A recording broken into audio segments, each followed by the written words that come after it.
Сәлеметсіздер ме, құрметті білім алушылар.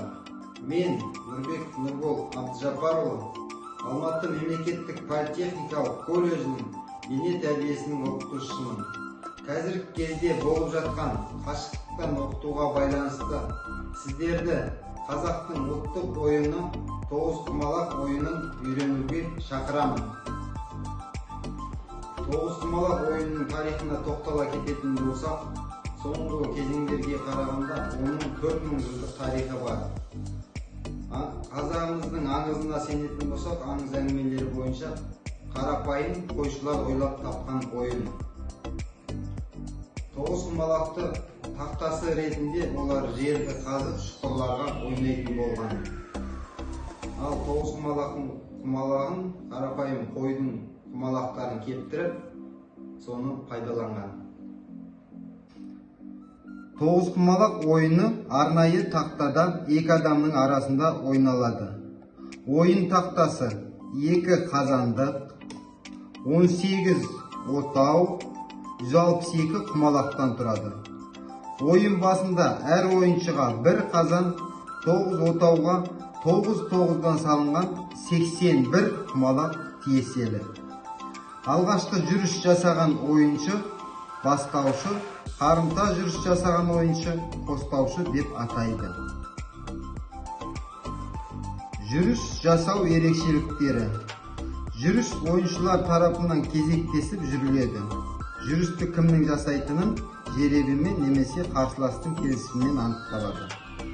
Жүріс жасау үшін өз жаныңыздағы отаулардың бірінен құмалақтарды бір құмалақты қалдырып, қалған құмалақтарды бір-бірлеп таратып шығамыз.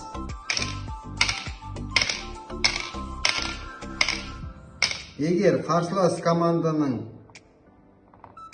отауындағы құмалақтар жұп болатын жағдайда өз қазандығыңызға саламыз. Егер соңғы құмалақ қарсыластың жұп санды құмалағы бар отауына түсіп, тақ қылса, немесе өз отауына түссе, құмалақ ұтып алынбайды. Мысалы, 4-ші құмалақты алып таратамыз, қарсыластың отауы жұп болынды. Бұл жағдайда өзің қазандығыңа ұтып алынбайды. Тек қана жұп болған соңғы тас жұп жасаса ғана өзіңнің қазандығыңа ұтып аласың.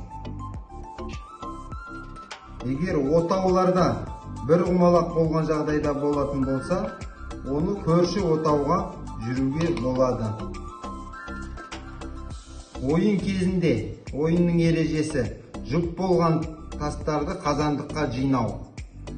Кімнің қазандығына 82 тас бірінші болып жинайтын болса, сол ойыншы жеңіске жетеді. Тұздық алу ережесі. Тоғызқұмалақ ойынында құмалақтан басқа ойында бір рет қарсыластың отауын ұтып алуға да болады. Оны ежелде тұзды үй, қазіргі тілде тұздық деп атайды. Тұздық алу үшін жүріс жасаған кезде қарсыластың 2 құмалағы бар отауына таратқан құмалағыңыздың соңғысын түсіру керек. Сонда сол отауда қалыптасқан 3 құмалақ бірге отау деп ұтып алынады. Ол сіздің меншігіңізге айналады. Жүріс жасалған сайын тұздық алынған отауға түсетін бір құмалақ міндетті түрде сіздің қазаныңызға салынып отырады. Мысалы, 9-ші отаудан алып тарататын болса,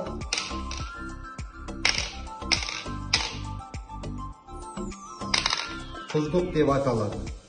Тұздық сіздің меншігіңізде болады. Қарсылас ойыншы тұздық ашқан отаудан 6-шы мысалыға тура сол отаудан тұздық аша алмайды. Басқа отауларынан ашуға болады. Жүріс барысында ойынның аяғына дейін жүрген кезде тұздықтағы тастар сенің меншігің болады. Мысалға жүретін болсақ, тұздықтағы тас менің қазандығыма түседі. Ары қарай жүріс жалғасып кете береді.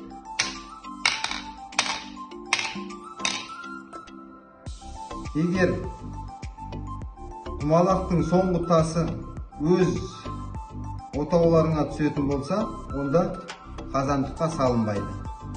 Тек қана қарсыластың жұп қылған жағдайда ғана қазандығымызға ала аламыз.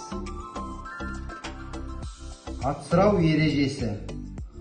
Ойын аяқталуға жақын қалған кезде ойыншылардың тастары азая бастайды. Сол уақытта, мысалға, ойыншының бірінің отауларындағы құмалақтың соңғы тасы таусылып, алып жүрсіз қалып жүретін болса, атсырау деп есептелінеді. Ал қарсылас ойыншы өзінің отауынан тастарды алып, қарсыласқа құмалақ бермейтіндей жүріс жүреді да, қалған тастарға құмалақтарға өзі ие болады.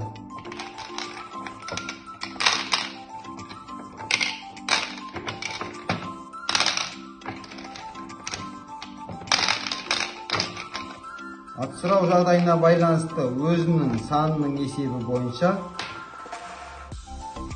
қарсылас ойыншы жеңіске жетеді. Тоғызқұмалақ ойыны екі ойыншы арасында кезекпен ойналады. Мысалға, 7-ші отаудағы құмалақты алып тарататын болса, қарсылас командасының 6-ші отауына түсіп жұп болады. Жұп болған жағдайда қазандыққа түседі. Қарсыластың жүрісі.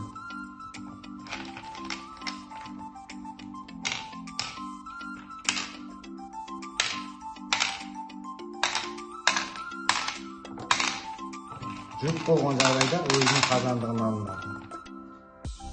Құрметті білім алушылар, бүгінгі тоғызқұмалақ ойынына арналған сабағымыз аяқталды. Қазақтың ұлттық дәстүрлі ұлттық ойыны тоғызқұмалақ ойынын ойнап үйренейік. Назарларыңызға рахмет, сау болыңыздар.